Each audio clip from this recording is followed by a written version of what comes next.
يسألونك عن الأهلة قل هي مواقيت للناس والحج وليس البر بأن تأتوا البيوت من ظهورها ولكن البر من اتقى وأتوا البيوت من أبوابها واتقوا الله لعلكم تفلحون وقاتلوا في سبيل الله الذين يقاتلونكم ولا تعتدوا إن الله لا يحب المعتدين وقتلوهم حيث ثقفتموهم وأخرجوا من حيث أخرجوكم والفتنة أشد من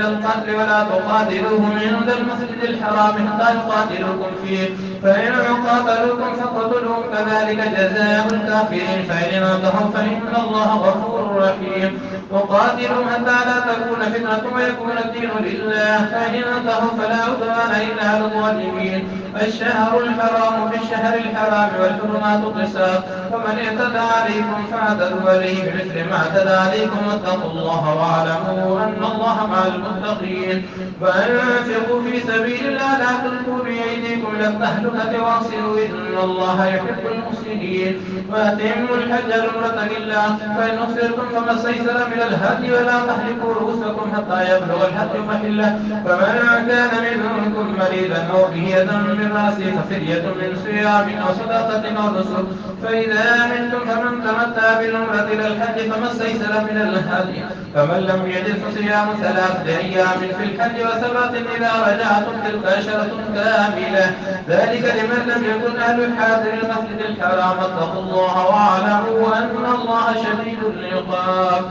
الحج أشهر معلومات فمن فرض فيهن الحج فلا رفث ولا فسوق ولا جدال في الحج وما تفعلوا من خير يعلمه الله وتزودوا فإن خير الزاد التقوى واتقون يا أولي الألباب ليس عليكم جناح أن تبتغوا فضلا من ربكم فإذا أفضتم من الأفاق فاذكروا الله عند المشعر الحرام واذكروا كما هداكم إن كنتم من قبله لمن الضالين ثم أفيدوا من حيث أفاد الناس واستغفروا الله إن الله غفور رحيم فإذا قضيتم مناسككم فاذكروا الله كذكركم آباءكم وأشد ذكرا ومن الناس من يقول ربنا آتنا في الدنيا وما له في الآخرة من خلاق ومنهم من يقول ربنا آتنا في الدنيا حسنة وفي الآخرة حسنة وقنا عذاب النار أولئك لهم نصيب ما كسبوا والله سريع الحساب واذكروا الله في أيام معدودات فمن تأجل في يومين فلا إثم عليه ومن تأخر فلا إثم عليه لمن اتقى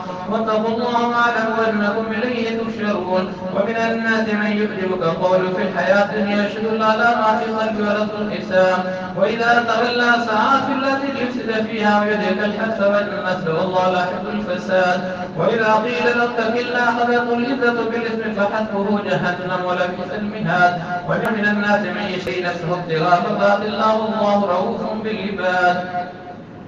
يا أيها الذين آمنوا ادخلوا في السلم كافة ولا تتبعوا خطوات الشيطان إنه لكم عدو مبين فإن زللتم من بعد ما جاءتكم البينات فاعلموا أن الله عزيز حكيم هل ينظرون إلا أن يأتيهم الله في ظلل من الغمام والملائكة وقضي الأمر وإلى الله ترجع الأمور